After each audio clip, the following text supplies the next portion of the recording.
And we do want to thank, real quick, our session sponsor, Sun Intuitive by Pleotint with Sun Intuitive Dynamic Glass. It's an innovative and intelligent glass product that can be used in both commercial and residential settings. Using heat from the direct sunlight, Sun Intuitive technology tints your window to automatically block heat and glare. On the days of intense sunlight, when your clients might normally pull a shade or blind with traditional windows, Sun Intuitive glass gradually darkens, leaving their view to the outside unobstructed. Sun Intuitive Dynamic Glass allows your clients to be comfortable behind the glass since it blocks up to 90% of incoming solar energy. As less solar energy enters the home, the AC does not have to work as hard, saving them energy and money in the process. Sun Intuitive technology reduces interior glare while minimizing daylight and preserving the view of the outdoors. Additionally, it eliminates harmful UV rays, protecting their flooring, furniture. And because Sun Intuitive glass always incorporates laminated glass, it reduces outside noise and offers forced entry protection so your client and their family can be much more safe. Easy installation makes Sun Intuitive glass a great choice for replacement or new construction windows. All right, so with that, I want to welcome everybody to Energy Benchmarking 101, When to Spend, Maximizing Utility Benchmarks to Make Data-Driven Portfolio Upgrades.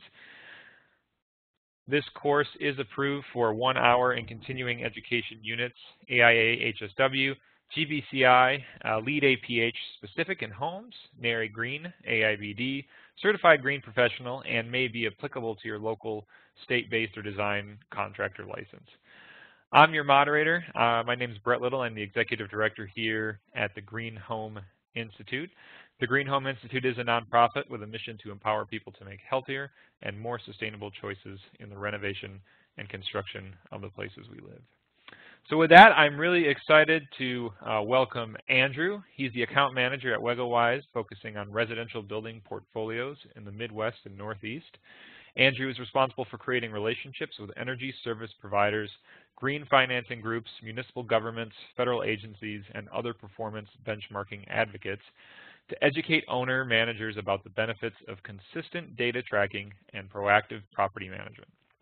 He also consults about the use of energy procurement, interval data derived from smart meters, and weather normalized spike tracking and measurement verification as a means to help owners and managers reduce their utility costs and consumption.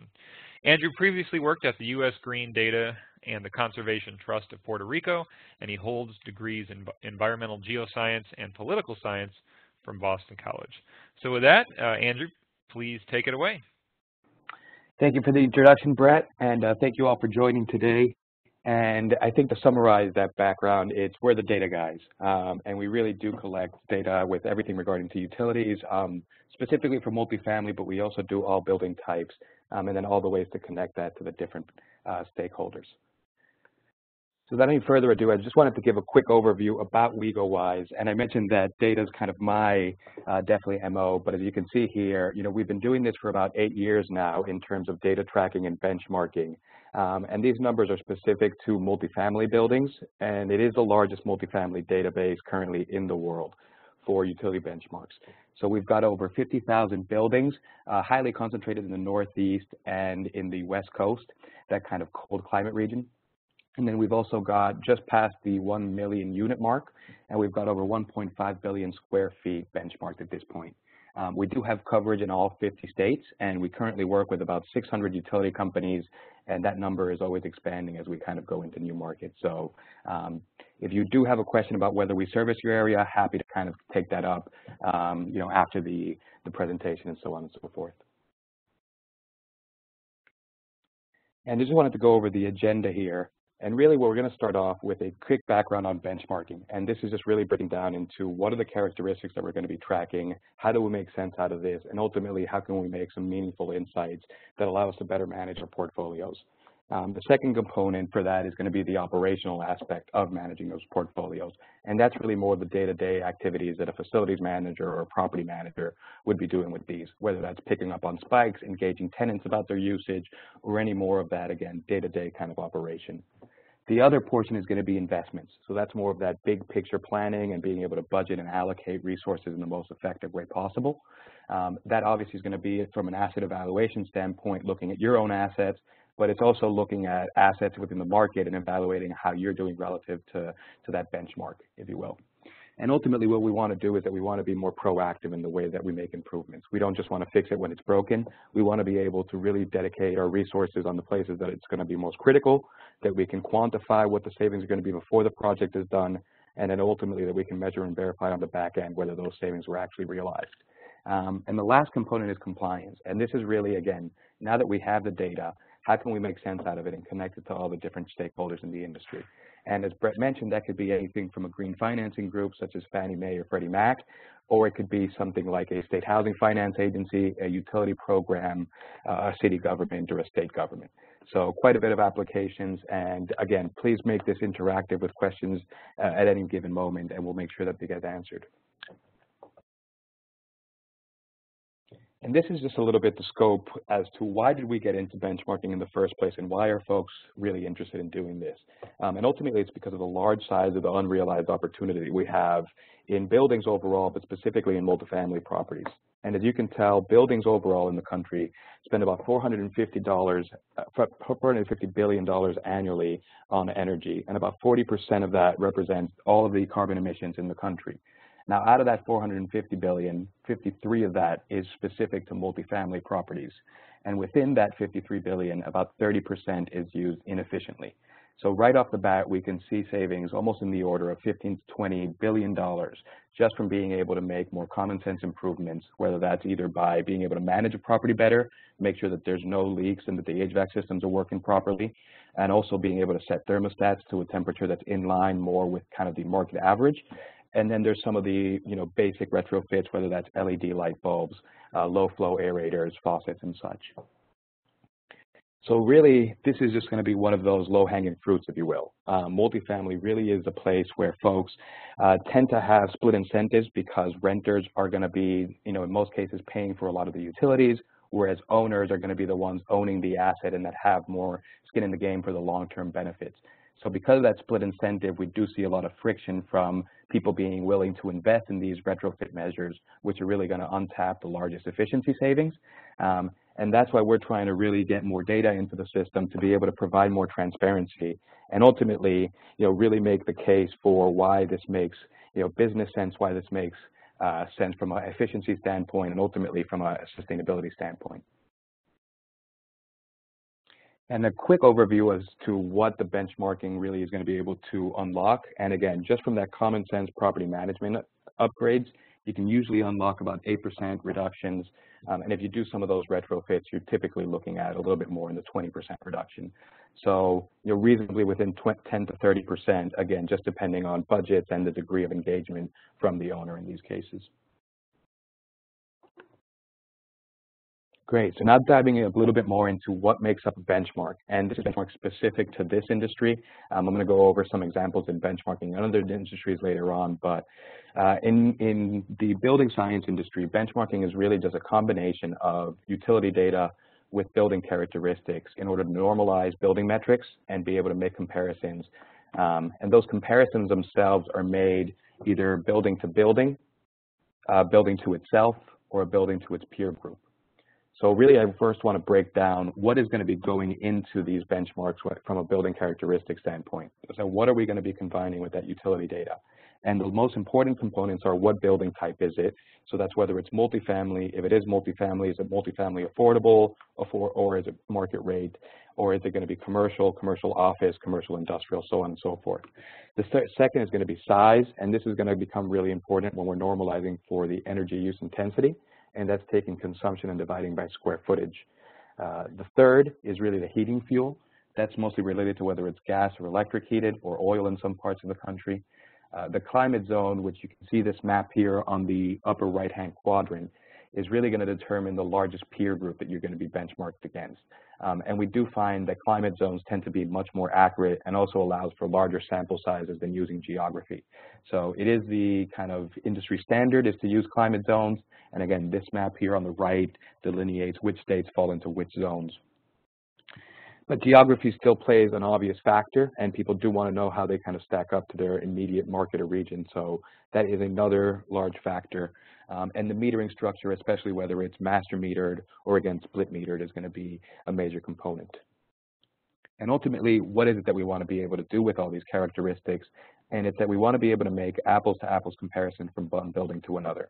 And that could be either a building to one within your own portfolio, or it could be, again, a building versus that larger peer group based on all those characteristics, which climate zone it falls into, and the things specific to that building.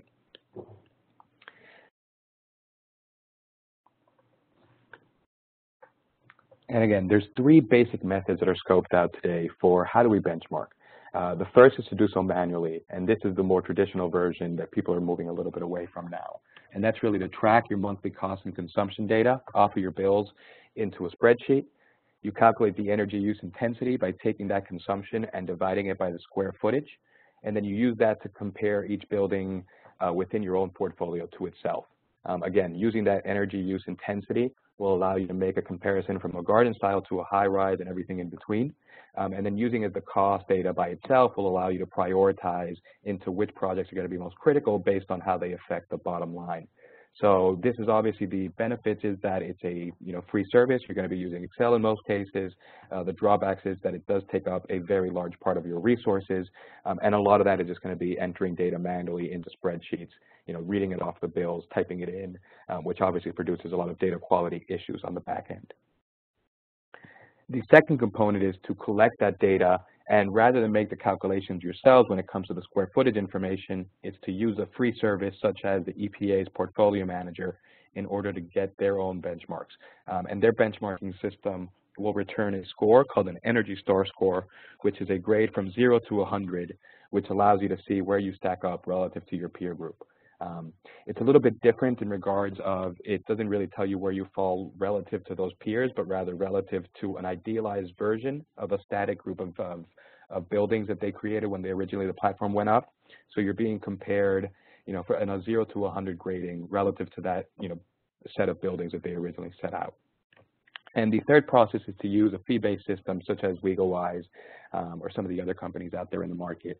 And what we really do is that we try to automate this process so that folks aren't entering data into spreadsheets, that they're not using that as valuable time, and ultimately that we're also not doing the garbage in and garbage out method, because if this data quality is not really up to standards, a lot of the analysis that we do on the back end will obviously not be accurate either. So it's really being able to find a way to make this a more efficient process, but also a much more accurate process. And different folks have different ways to automate that data collection process, but the most effective that we found and the most scalable, just because it is the one thing that every building usually gets, is a utility bill. So we'll automate the process by collecting the username and the password for a specific account, and then a system will actually go and fetch the data from a utility company's website and populate it all into our system. So that definitely makes it a much simpler process, but again, I do want to emphasize, if this is something that you think you want to just be able to try out on your own, the process would be to collect all the consumption and cost figures, enter them into a spreadsheet, and then to start collecting building characteristics, again, age of the building type, climate zone, and the heating fuel to be able to make those comparisons. And then most importantly, to be able to calculate the energy use intensity by taking the consumption and dividing that by the square footage so that you don't have size affecting the comparison. And again, just to recap a little bit, these are the two fundamentals of any benchmark. On the left-hand side, you have the building characteristics. Again, this is just the built environment and how can we make sense out of it. And the second component is the utility data. If you just look at the utility data without combining any of the building characteristics, you really can only pick up on anomalies or trends over time. And even that is kind of within a vacuum, because it doesn't really tell you much about whether it's efficient or inefficient, or that's also affected by factors such as weather or heating degree days. So by combining these two, you're really able to make those meaningful, actionable insights into the portfolio. And I'll just dive in a little bit again into those three types of benchmarks that we create from that. And I apologize if there's a lot of material on the screen. I hope that people don't kind of start wandering too much. But just kind of look at this from left to right, and we'll go into each of the three different types of benchmarks. And the first type of benchmark, which I mentioned, was a building to itself. And this is really the one that you can do easiest on your own. And this is just collecting historical data for a single property, creating a baseline based on that historical data and saying what's my average usage over time, and then comparing your current usage on that average or that baseline. So it's really just taking a historical time series and comparing your building against its historical trends and being able to estimate your future usage based on that. And that obviously becomes very helpful from a budgeting standpoint, but also from a capital investment standpoint, and being able to say, is this a time that we want to do a value add retrofit on this property, or is it actually performing pretty stable? The second type of a benchmark is a building to building. And this is really when you're able to make a lot more meaningful decisions at the high level of a portfolio. Whereas a building to itself is really kind of still in the weeds and at that micro level, looking at just this property within a vacuum. And what we're doing in the building to building is, again, we're taking that energy use intensity, and that's how we're normalizing so that we can compare each building to itself. And the way that we do so is just by simply throwing it on a scatter plot, keeping cost non-normalized on the horizontal axis, and then making efficiency or consumption normalized by square footage on the vertical axis. So this will allow us, again, from a budget standpoint, to see which are going to be those that are least efficient and also most expensive within my portfolio, and therefore grant the most attention and the highest use of resources, because they're going to not only give you the easiest savings, but they're also currently costing the most to your current budget or portfolio. And again, the most important component for a building to building is the energy use intensity. But the limitations is that you will only be able to see buildings within your own portfolio. You won't really know how these do relative to the larger market or kind of to the larger region, if you will. The building to peer group does take out a lot of those blinders.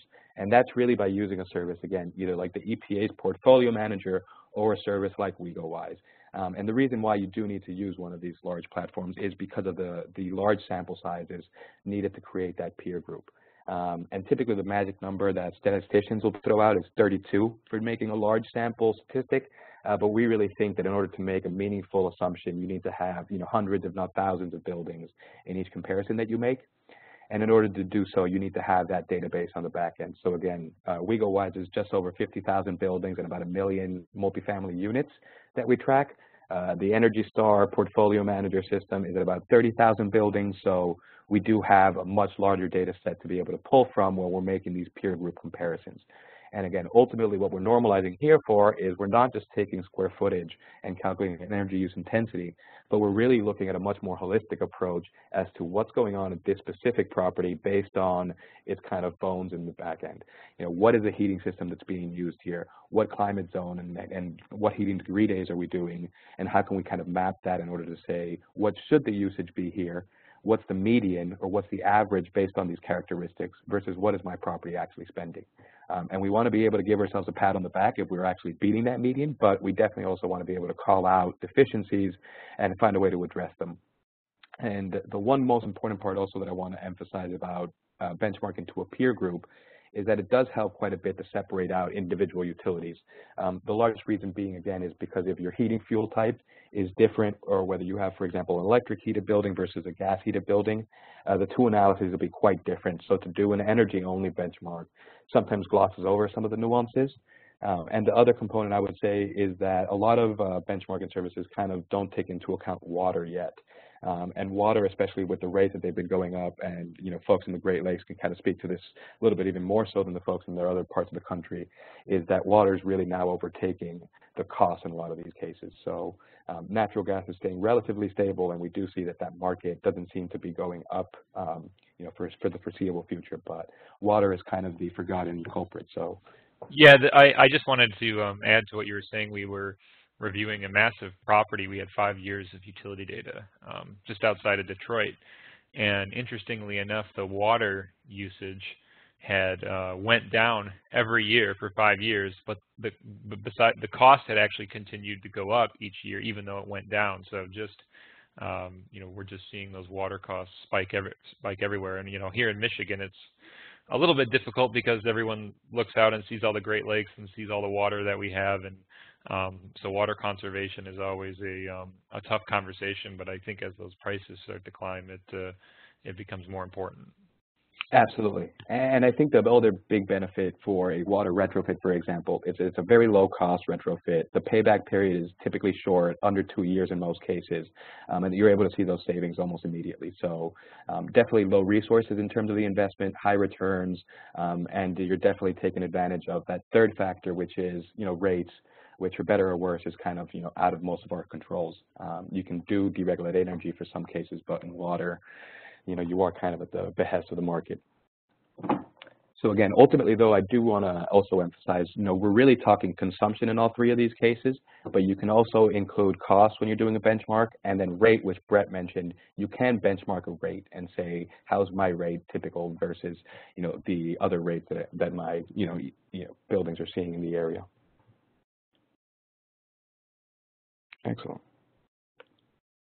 So moving on here, and again, I just wanted to kind of provide how are benchmarks in other industries and a way to kind of ground us. And these are three of the most common, especially in our industry. Folks are really familiar with seeing the Energy Star guide along with appliances.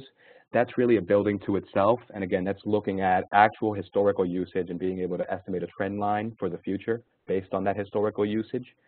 The miles per gallon, which I think is one of my favorite comparisons, is really a building to itself. And that's kind of normalizing, again, for all things equal. In the case of building science, is using energy use intensity. In the way of cars, it's miles per gallon. But how can we make a comparison for efficiency from one building to the other or from one car to another? And on the right, we have the nutritional facts. So obviously, all of these are part of 100% daily values. So how are you doing relative to that 100%? Are you below it? Are you above it? And you can think of a benchmark in almost analogous terms. Your median or your average is that 100% daily value, and you want to track how close you are above or below that in order to be able to know whether I should eat less or eat more, or in this case, use less energy. And I hope you're not using more energy in any case. Excellent. And this is really now taking, how do we use these benchmarks in a proactive system? And ultimately, what is the purpose of them? Is this something that state agencies and financing agencies are doing just because they want to reduce the risk when they're doing loans? Or is there real benefits for the owners and managers or the consultants that work with them? And I think the first component is really, you can't fix what you can't measure. And that's really a mantra that we live by at WegoWise. It's something that we think the data really shows out. And in the case of Brett, for example, had they just been able to look at the data historically and said, well, our consumption is down year over year, what's going on here? By looking at the rates, they were able to identify what specifically was going on there. But ultimately, again, if you're not measuring it, it's really tough to pick up on those things, and especially if you're not doing that over time. So the first is the most obvious, and that's just monitoring trends. And one thing I do want to emphasize here on the lower left corner, and it's not too large, but we do always suggest to do consumption, cost, and rate. And even though rate, again, is not something that you can affect as much as you can consumption, it is really important to keep a track of. And again, it is also, if you do have the opportunity to take advantage of, at least stabilizing it through a deregulated energy contract, that is something that we recommend to folks. But ultimately, you do want to control the controllables. Consumption is going to be that most important variable. So being able to pick up on those trends and definitely make guarantee that they're being stabilized is important. And one thing I did mention earlier was heating degree days. And in this graphic that you're seeing here, we're not using heating degree days, but you definitely want to be able to take that into account when you're doing consumption over time, because otherwise, in either abnormally, cold winter is going to be able to throw all of your gas bills off if you're making comparisons over time. So definitely have those things in mind. And another thing that we recommend folks record, aside from just energy use intensity metrics, is actually heating degree day averages, so that you can kind of give yourself a quick sanity check. And now, obviously, the first and easiest kind of implication is going to be identifying spikes. And that's just going to be able to see anomalies. Again, when we're doing this over time, it's quite easy to be able to see it stick out in the data. But I think another really important thing about a spike is that if you don't pick up on it early, it kind of becomes a new normal. And that sometimes is the drawback of looking at historical data, is that you might say, well, anecdotally, I think that this is high based on my experience at other properties. But if I'm looking at the numbers, they've been equal since for the last 6 months or so. So I guess this is just kind of what we should be paying.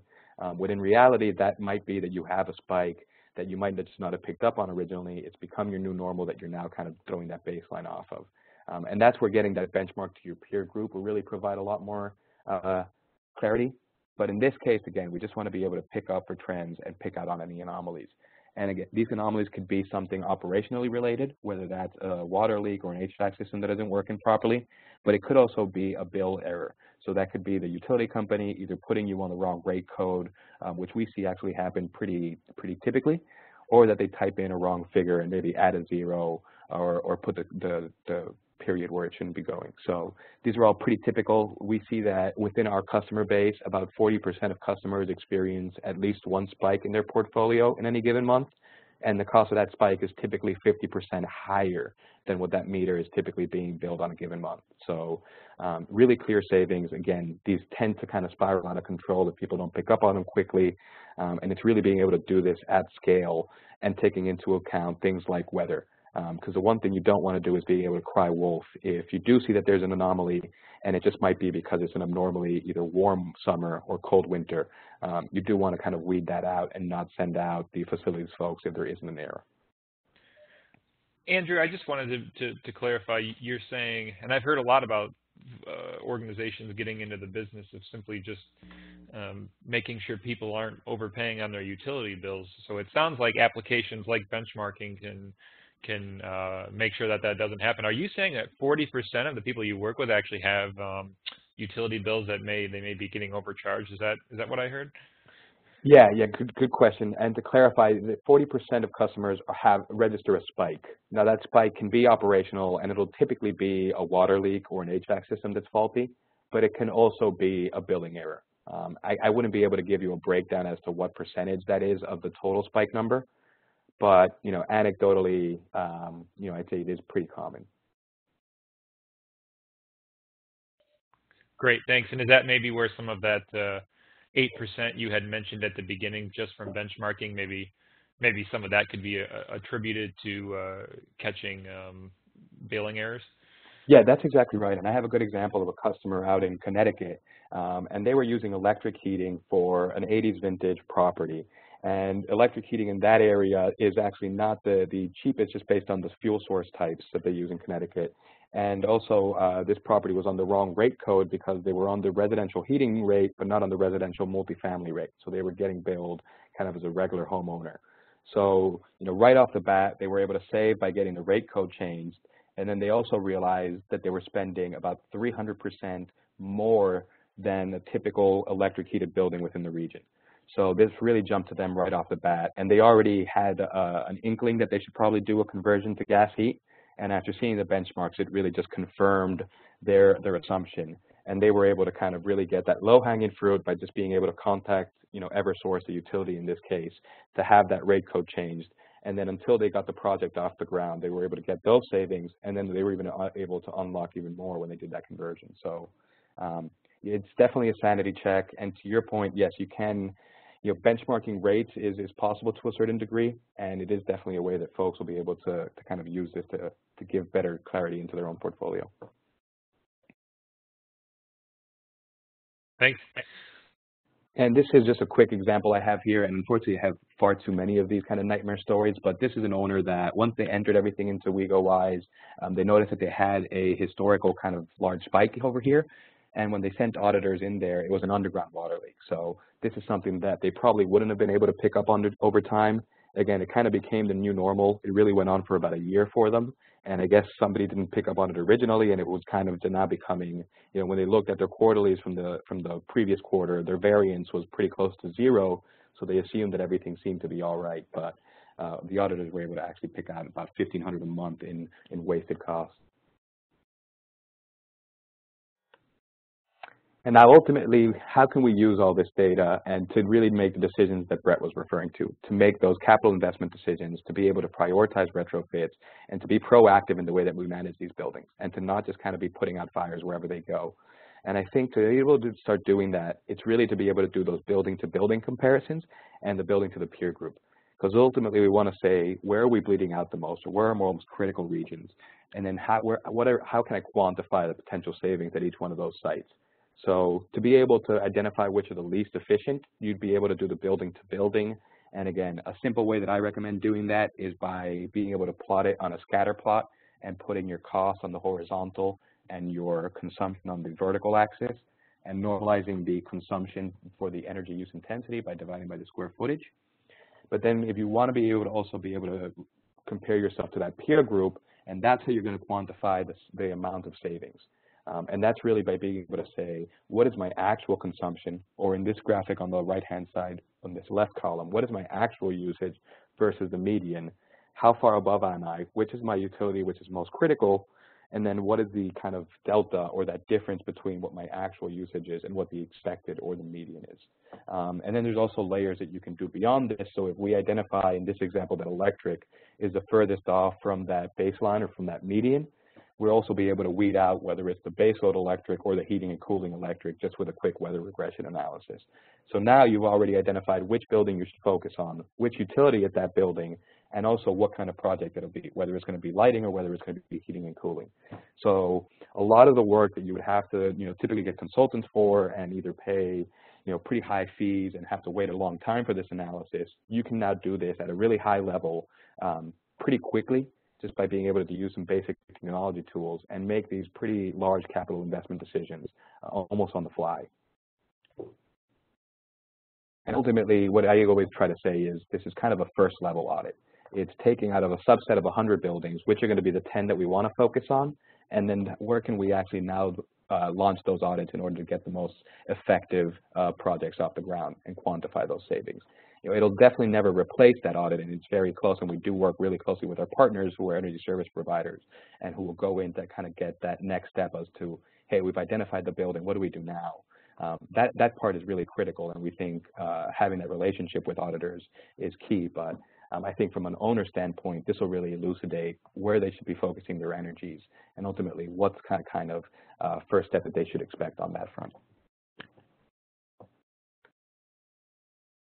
And ultimately, it's what do we do on the back end now that we've identified that that building, that we've been able to contact the energy service provider and get a retrofit up and running. We find that too often folks are really not being able to do the due diligence on the back end, and they really don't know how these projects are performing relative to their estimates. And in a lot of cases, it's either that the estimates are either off because they were calculated incorrectly, or that there were assumptions that were made wrong, or more often than not, what we see is that there was something in the equipment that wasn't installed properly. And if people really aren't doing that measurement and verification on the back end and seeing how is this doing relative to my estimate, they have no way of contacting that contractor and saying, hey, I think this is not performing the way that we expected. This is a green certified building. Why am I doing worse than my peer group? That's really a kind of red flag. And I'll have an example later here where that happened, where it's really just a conversation to have. And the contractors are always more than willing to come in and kind of remedy any issues that there may be. But again, if you can't measure it, you can't fix it. And having that raw data really makes it a lot more compelling of an argument. And there's three basic ways to do that measurement and verification analysis. And the simplest is just to do a pre and post retrofit analysis. And that's just taking your before and after and doing both consumption and cost and being able to say, what was my usage before the retrofit versus what was I doing afterwards? So it's really just, again, almost like that benchmark of a building to itself. We're just taking that baseline from the historic and calculating the difference from the two. And again, this specific example is a water retrofit. And as you can tell, it's pretty quick savings over here. The cost is only $10,000. And in both of these cases, their consumption went down around 40% and their cost went down about 34%. So I'd say this is definitely on the high range for a water retrofit. Typically, we see that those benefits are capped at around 20 or 25%. But in some cases, especially if it's a property that is a little bit more critical, you can see those numbers go quite high.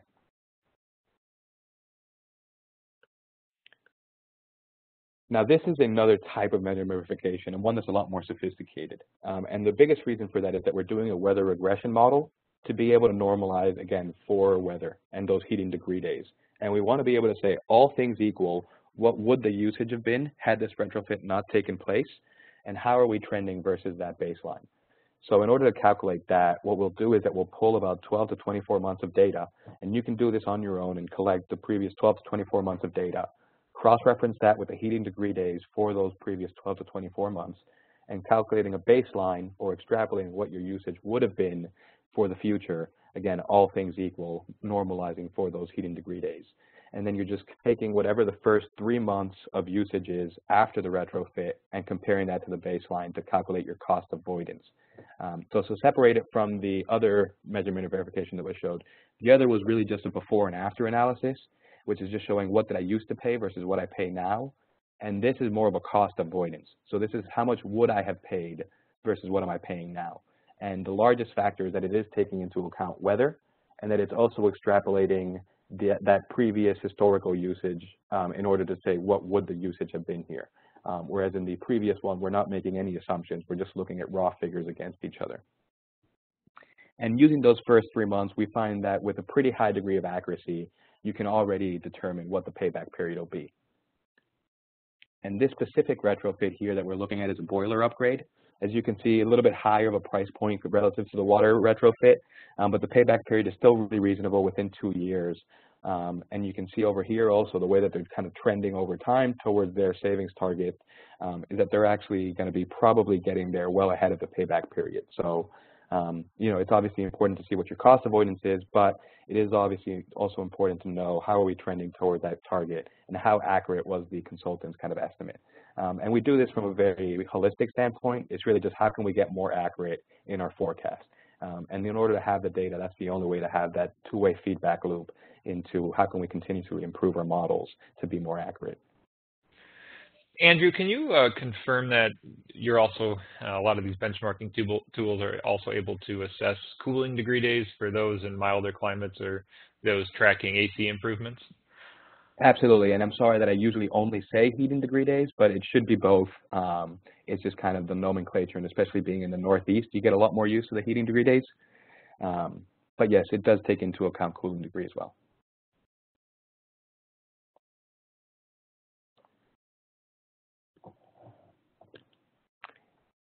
Any more questions with regards to the weather normalization specifically? I haven't seen anything right now, but we can, we'll definitely have some more time at the end too if anything pops up. All right, excellent. And I should mention the best way to do the spike track and the anomaly detection is also to be able to do a very similar process where you take the previous 12 or 24 months of data and you normalize for those heating or cooling degree days in order to extrapolate what the usage should have been. And based on that analysis, that's really how you're able to identify whether this is a real spike or whether you're crying wolf and it was just a cold day. So same process is taking that historic data to produce a baseline and combining that with the heating degree days to say all things equal that we take out any external factors that can be affecting consumption here. Excellent. And this is a specific example, like I mentioned, this was a retrofit that actually took place, and then this is doing a measurement and verification versus a benchmark, or again, versus that peer group. And this was a green certified property. And so what they did was that they used our database to calculate what the average was for a green certified property that fit all the specifications that they did in this build. And this, that green, or excuse me, that orange line that you see is the trend of that baseline, or where that benchmark says that the usage should be. So as you can tell here, back in 2007 when they made this upgrade, they were substantially higher than what the benchmark was. And again, this was a green certified property, so they would have expected it to be almost right on par with the line, if not overperforming it. So this is just something that really stuck out from the first moment after they did a measurement and verification. But like I mentioned, it was a conversation to have. They noticed that in this case, the boilers were installed improperly. It was just a matter of recalibrating it. The contractor was more than happy to fill their end of the bargain. The next year, they saw that the consumption went down significantly, but still wasn't performing relative to that benchmark for the green buildings. Again, another conversation to have. The contractor came back and was able to remedy that problem, and they were able to get the expected savings for the next 2 years. As we all know, there's typical wear and tear within those 4 to 5 years, so it was just a matter of recalibrating again in 2011, and they were able to get those savings continually from there. So it is a constant process. Again, we see that too often with retrofits, people set it and forget it, and it's a lot of work to be able to finish a retrofit, and we know that we all kind of want to be able to pat ourselves on the back and move on to the next project, but You really need to look at these from a holistic standpoint and say, how can we track these over time and ensure that they're meeting our expectations in the first place, and also that they're able to maintain that performance and not deteriorate to a point where we're almost diluting those savings in the first place and we're never going to reach the payback period. And just to recap, again, for the measurement verification, we're really just doing a pre and post retrofit analysis where you're doing a before and after, looking at the raw data. You can do a building relative to itself by calculating its own baseline model and normalizing it for days, or you can benchmark against your own peer group. In this example, we're using green certified buildings and saying, how's my usage relative to that? In the example that Brett mentioned earlier, you can kind of say, how's my rate relative to my peer group? Or how is my kind of consumption relative to that peer group? And you can just kind of make the steps to get in line based off of that. Excellent. So now it's really, why are people interested in these benchmarks? Why is there so much funding from banks? And why are all these financing agencies requiring benchmarks? And the simple answer is that data makes everything a lot easier in terms of being able to provide clarity and being able to prioritize where to allocate funds and where to allocate resources.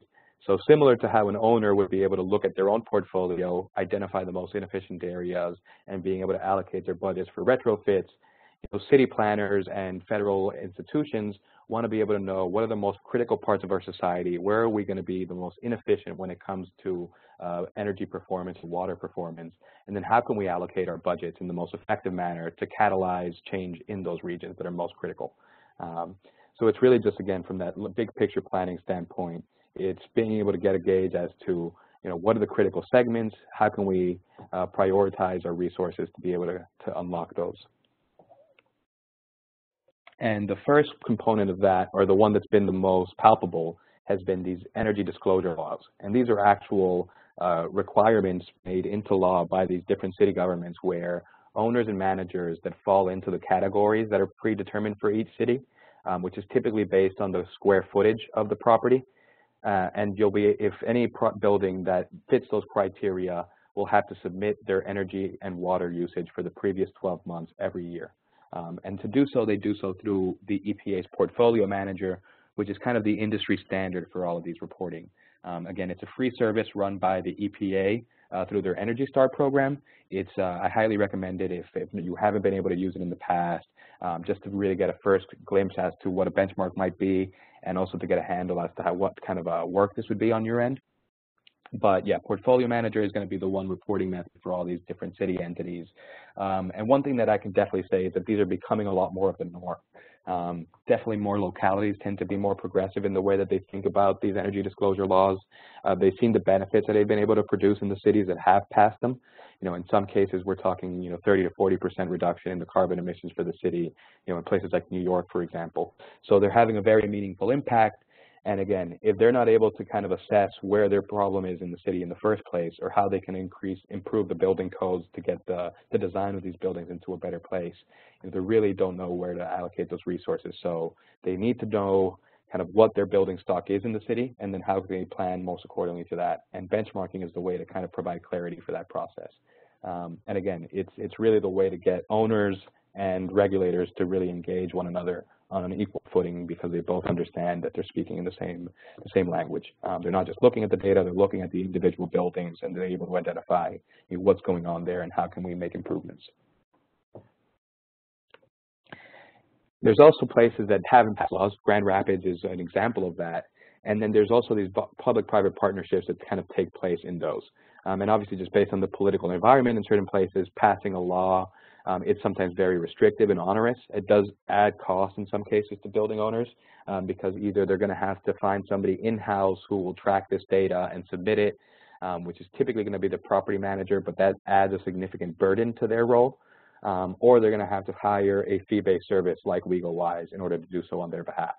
And again, it's really a matter of collecting all the building characteristics, collecting the historical utility data, and submitting it on a platform like Portfolio Manager. Although for a lot of these voluntary programs, Portfolio Manager is still the norm, but they will allow direct compliance by using one of the fee-based service, just because we have relationships and they can kind of patch into our back-end system. but some of the most popular are the Department of Energy's Better Buildings Challenge.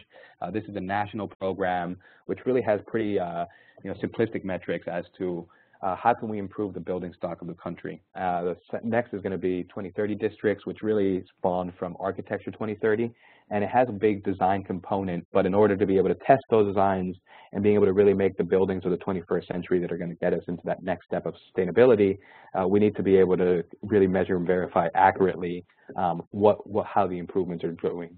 The USGBC and the LEED program are obviously big supporters, and again, going back to building codes and how this can illuminate development, being able to know how different new technologies are performing, and especially performing relative to building stocks of different periods is really important. And one thing that we see in our own data is that it's not necessarily a linear trend over time in terms of efficiency. There are certain decades in the past, especially 50s and 60s, for example, where we see more efficient buildings relative to their counterparts in the 80s and 90s. There's a little bit more deterioration in those assets, but just based on the building types and some of the techniques of the time, you might have expected them to be less efficient in the 50s and 60s, but just based on the data, you actually see that they outperform those 80s and 90s builds. So again, just really being able to see, how can we look at these numbers and elucidate that to kind of inform our own procedures.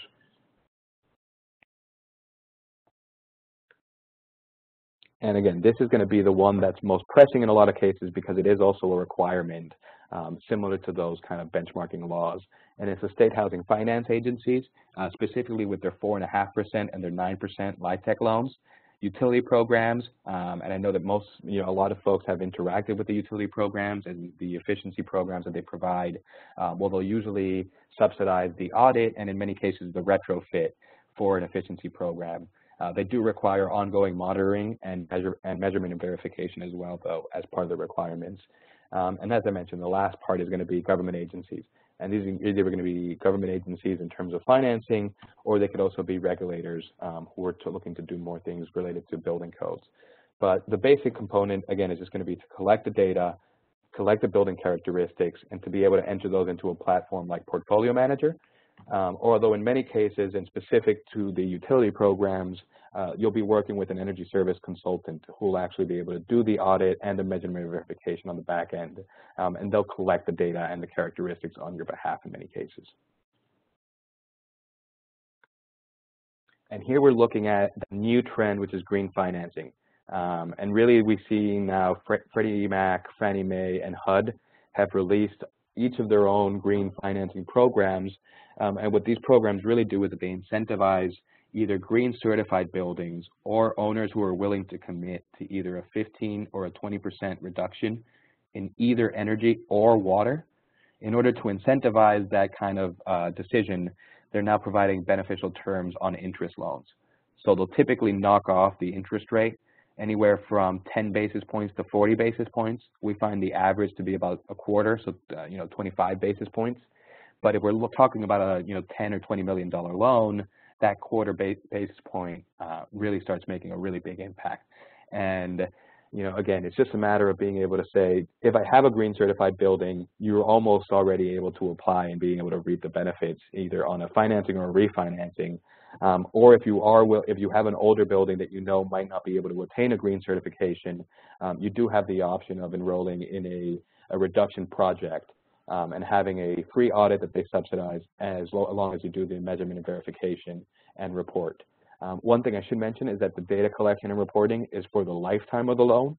And with most of these programs, you will be seeing that this is kind of ad perpetuum. So again, it is definitely the wave of the future. By hook or by crook, we see that some property managers are definitely adopting to this because they see the benefits.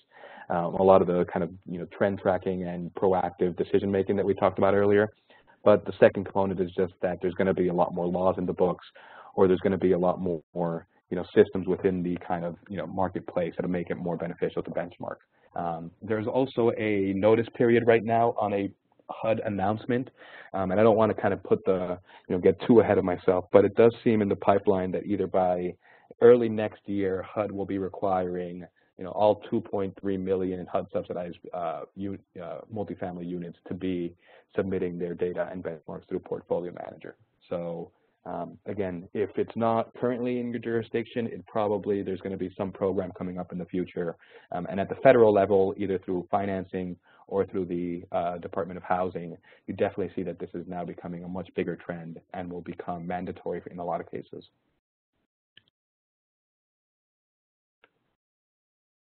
And now I'll just kind of pass it over to Brett, where I think we wanted to talk more specific as to some of these green building certifications and the requirements that they have for the data tracking.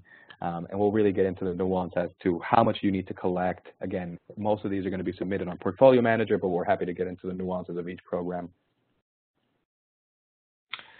Yeah, thanks, Andrew. We're just going to real quick roll through before we get to the final Q&A on some of the green building certification programs that take a look at really everything that Andrew just talked about and utilizing the tracking services. So if you're already doing tracking through any of these programs, you may be able to qualify for some points or prerequisites under some of the main residential programs through Enterprise Green Communities and LEED.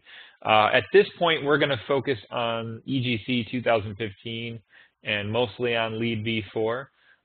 Even though we understand that at this point, as I'm making this webinar, still there are many 2008 and 2011 projects through EGC underway.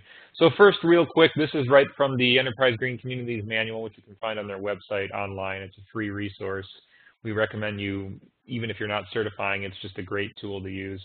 But if you head down to 8.5, one of the mandatory measures that they now require for all building managers is to collect 100% of owner-paid utility counts and 15% tenant-paid utility counts, as Andrew mentioned.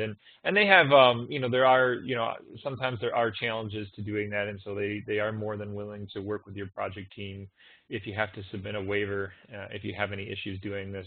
But for the most part, this is definitely one of the I think easy things that you can use. Again, either an application like WegoWise or Energy Star Portfolio Manager to track that.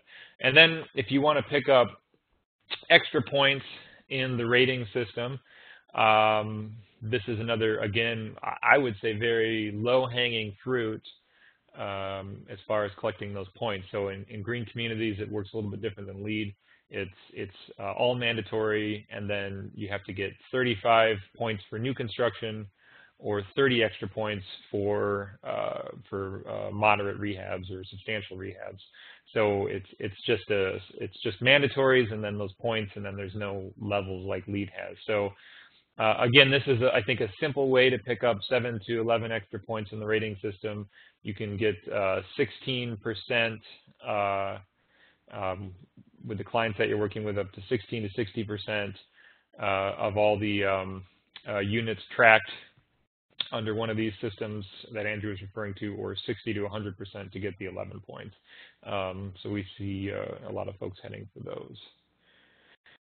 And then moving on to LEED. So this is right out of the LEED for Homes, both mid-rise and low-rise and single-family manual. And so just real quick, just to kind of set the stage, the new rating system now requires, and so does Enterprise Green Communities, now requires monitoring and having metering, rather to say metering, on all of your projects now. And so now you have to meter single-family homes, which is pretty easy, gas and electric. But for multifamily, it's required to meter all of electric, and then you can sub-meter with gas for one building, or if you want to meter, you can meter every building, which is encouraged, so that way tenants understand their usage. It's really just about understanding. So this used to be extra credit. Now it is required under the version 4 rating system for doing all that metering. So adding to that is the extra ID credit, which used to be what they called pilot credit, but now has advanced to the innovation side of things. And so here is a link which I think is pretty relevant to either 2008 or version 4, even though it says version 4. And so again, You get some different options here on having monitoring systems that are installed for tracking utility usage. And so there's a lot of new monitoring systems coming onto the market where homeowners get interval data within an hour or less that can come, and that can also track plug load usage, so they have an understanding of where they're using energy in all of their plug loads.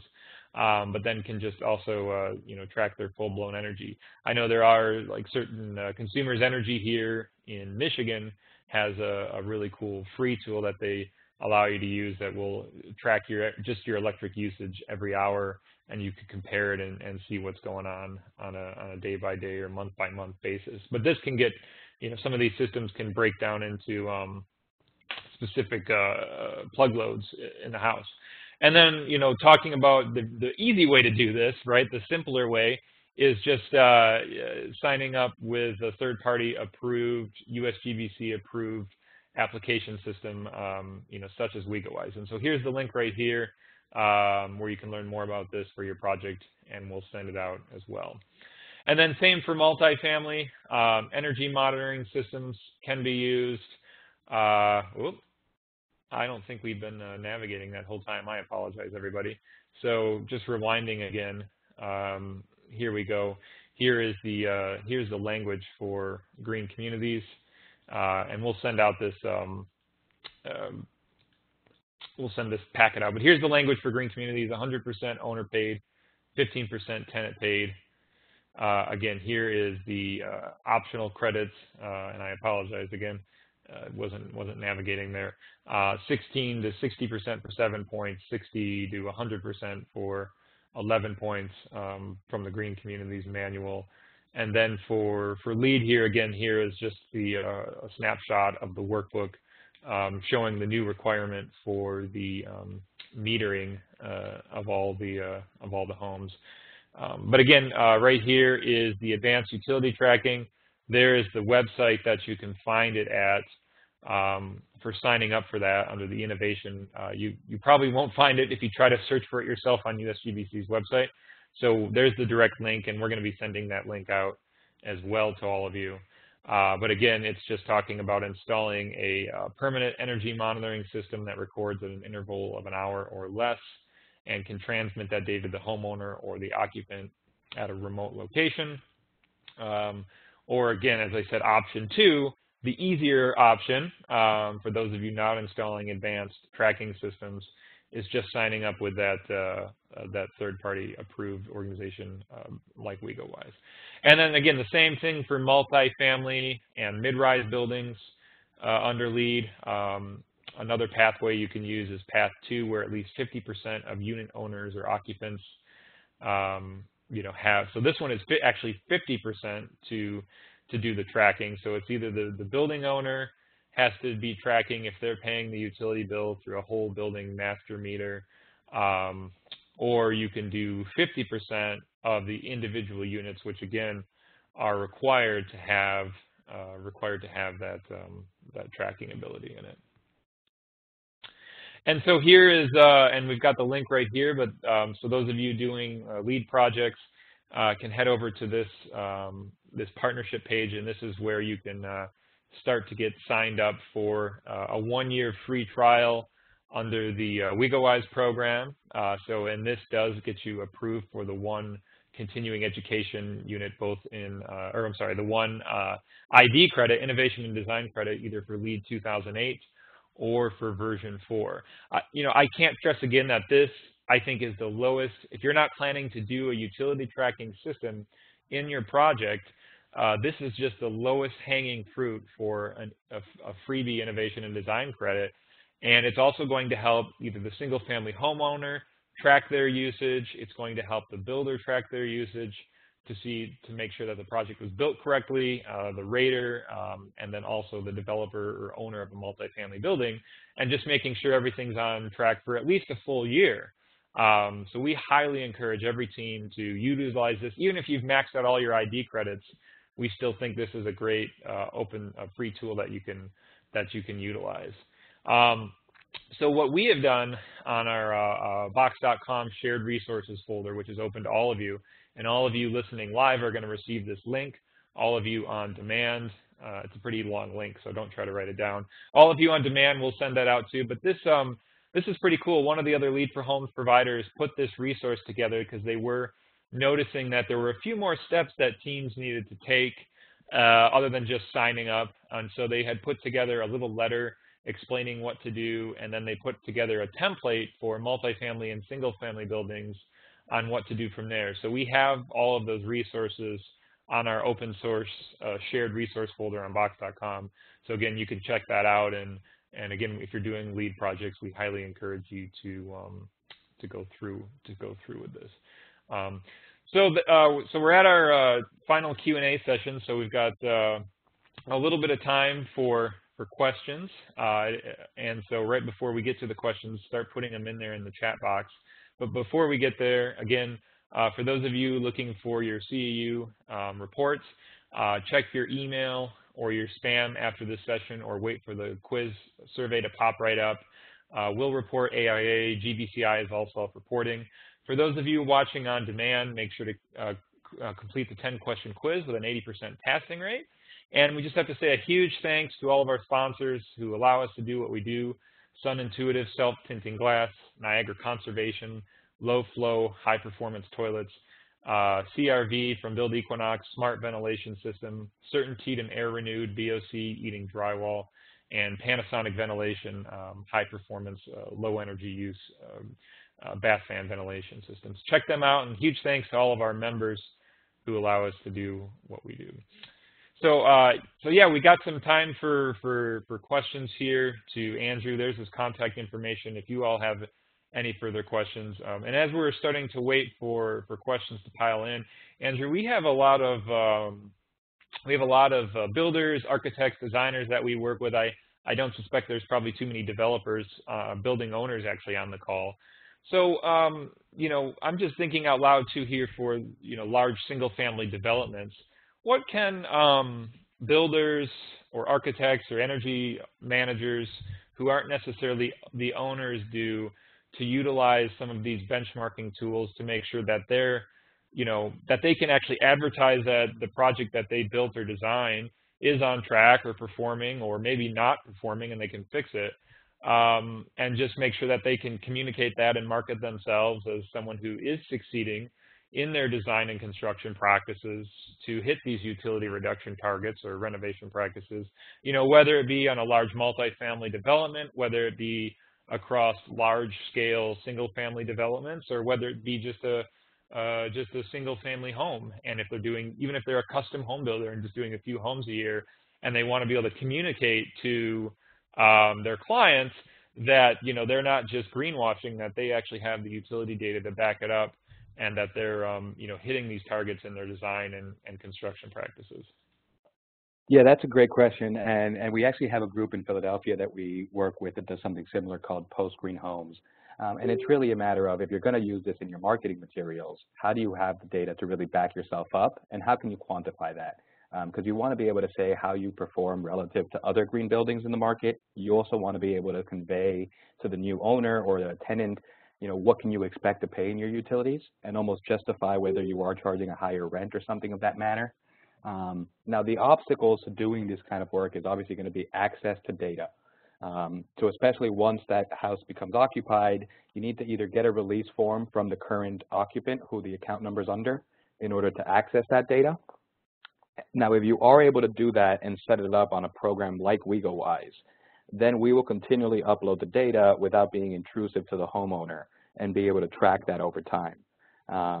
As long as the homeowner doesn't change their online utility login, that process will continue to happen and be automated over time. And you'd be able to see the data for a period of, say, 12 months or 24 months after the construction is completed, and do that kind of measurement verification that you were talking about. The one caveat I would say is that in order to make a lot of those baseline models, you do need 12 to 24 months of data. So for some of the analysis, you wouldn't be able to do it until after the first year. But for a lot of the others, and especially to be able to say, how does this specific home compare to other green homes, that kind of check off all those boxes for the criteria and characteristics, I think there's a lot of value to be able to done for that. It's a relatively simple process to be able to create that benchmark. And ultimately, again, it just provides a lot more clarity and transparency to both the claims that the builders are doing. It provides a lot more transparency to the owner and into what the asset they're actually purchasing. And it just really provides that kind of quantitative background for everything. Great. So another question that came in regards to, I assume, existing homes or buildings, are there ability to, if you haven't signed up with a benchmarking program, take a look back at historic data and upload it into the system? Yeah, and again, I think data access is going to be the issue in this case. WegoWise typically works direct with the property owners and managers. And because the accounts are under their name, they'll typically just provide us with the account number. And again, if it's registered online, the login information. And that way we can access all of the historical records just by logging into the website. Similarly, if you are a consultant or a designer that's working with an owner, you can just request for that information and be able to track it. It would be a little bit more manual because you'd have to log in each time and kind of do either a CSV dump or collect the things and type them into a spreadsheet. But, I'd say it's just a matter of actually getting access to that information on the utility company's website. Because if you do have to make a request, you will need the authorization form. That's the other way to do it, is to just go the old-fashioned way and call the utility company. And we do need to do that in a lot of cases where, say, that we need to get full building data because it's required for compliance for one of those programs that we talked about. But maybe the owner doesn't have access to the full building data, and it's going to be too burdensome of a process to get the tenant release forms, and it's not required. So in those cases, you can make a data request to the utility company, and they will give you the aggregate for the whole building, including tenant spaces. Just obviously, it's all kind of done at the aggregate level so that you don't identify any individual units. So I know utilities have been, some of them installing smart meters now and able to get more data to folks. Do you know of any pretty progressive utilities that are allowing people to track across portfolio out there? Yeah, absolutely. And I think there are definitely a lot of progressive utilities, and Michigan tends to have two of them, actually. DTE, especially their landlord portal, and Consumers Energy both do a lot of visualization that you can do with your data that a lot of other folks don't. And there's also another trend now where a lot of the utility programs are allowing you to export your utility data direct onto a program like Portfolio Manager. So then all you need to do is really go in and type in the building characteristics for that specific property. The data will already be populated, and it makes it a much better process to be able to collect that benchmark. Again, it's a rudimentary benchmark, but so definitely take it with a grain of salt, but that makes that process of really getting over the first hurdle, and for people to say, how do I do this in the first place, and maybe get hooked to it by being able to streamline that process and export direct from the utility company to Portfolio Manager. That's a major, resource sap when it comes to most owners getting into it in the first place. Great. Well, I don't see any other questions here, so we can wrap up. Andrew, maybe you can real quick just say where people can contact you to find out information, and I know you had a little special thing you wanted to mention as well. So, absolutely. Thank you, Brett. And as Brett mentioned, my contact details are here on the screen. You can come to visit WegoWise at www.wegowise.com, and you can contact me at aforenzi@WegoWise, or you can reach out to me by phone as well. And the little kicker that we had today for attendees, both live and also the on-demand folks coming in later on, is that we're happy to provide a kind of free month of WegoWise to really incentivize folks to take advantage of these tools, to see some of the benefits about benchmarking and about more kind of proactive data tracking. And we're happy to get you guys on board. The setup process is typically 2 to 6 weeks, depending on the size of the portfolio, but we're happy to extend that month if it's a matter of getting the data up there and really visualizing it and making sure that everybody's taking advantage of some of these services. Again, if Portfolio Manager is another free resource out there, but we think the tools that we can provide really give you another level of detail. So 30 free days, and again, you can contact me by email or by phone in order to take advantage of that. Well, great. Andrew, I really appreciate you and your time here, and thanks to WegoWise for having you out. Thanks to all of you for joining us, and hopefully we'll catch you on the next session. Have a great week, everyone. Take care. Thank you, Brett. Thank you all for joining.